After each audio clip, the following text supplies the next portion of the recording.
Hey? What's the dog doing? It's reacting. So definitely there's somebody here. But let's get it down. Obviously it's dead because of this, yeah. You can smell it. Yeah.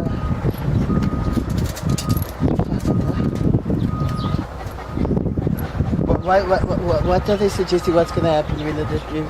Are they going to recover the... I'm not sure. Because definitely here we can start. My dog came straight to this place. This section there where the man is there now. This is what remains of a gun. This is where the depot used to be. You can see tanks in the background. Even the toughest tanks are completely wrecked.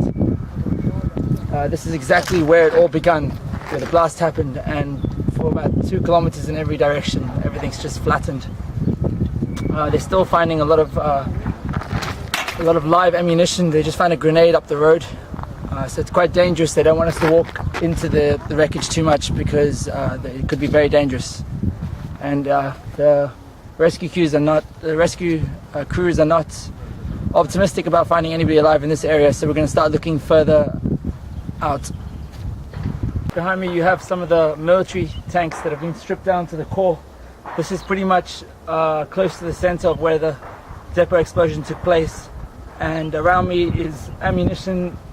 Some of it's still live, most of it has exploded, and everything's just been flattened in every direction. Fortunately, most of the houses here, most of the buildings were single story, so it's hoped that people managed to pull themselves out, but the rescue workers are not expecting to find anybody alive in this area. It's quite devastating. This is the top half of a tank, and over here you see the bottom half. It's been shredded apart.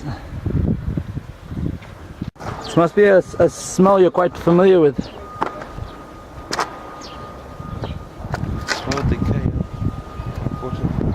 And the flies? Flies will be around here.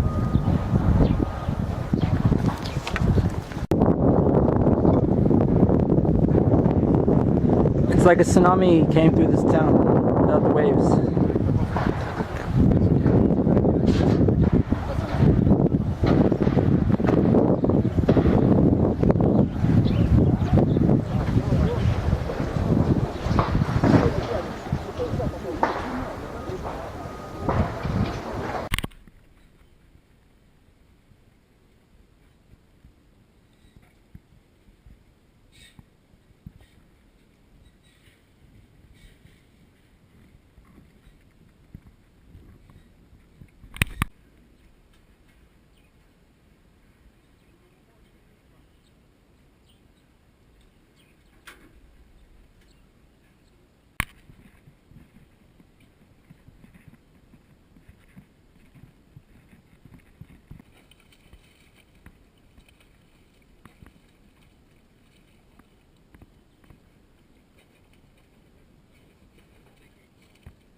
Was this what you were expecting when you came here?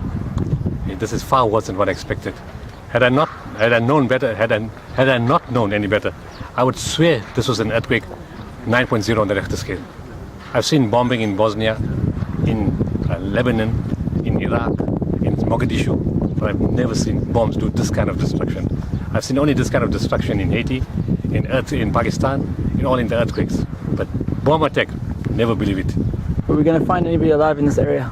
No, not in this area, because this is right epicenter where it happened, behind me. This is where it happened. Here's a school on the left-hand side. On the right-hand side is the police barracks. Behind me is where the church is. The intensity of the destruction was too ferocious here. no way anybody would have survived this. It makes more sense to go further back and spread out, and there's a better chance of finding survivors if they have not come out themselves. Because luckily, most of the buildings are single-story buildings here. There's only a few multi-story buildings. So the chances of survival were greater because of the single-story buildings. And do you think we're too late? No, I don't think we're too late. In any case, we couldn't get in the first 2 or 3 days because they had to disarm the bombs or make the area safe for people to go in. There's no point you going in and getting blown up. So I think further on, we may find some people. But I hope that everybody has managed to crawl out by some manner. Thank you very much. Pleasure. I have the feeling of a great satisfaction to have the team of South Africa come to rescue and to help so that we can help together and find out if there are any bodies left in the debris. So what I can say is that I'm very happy to receive a South African team.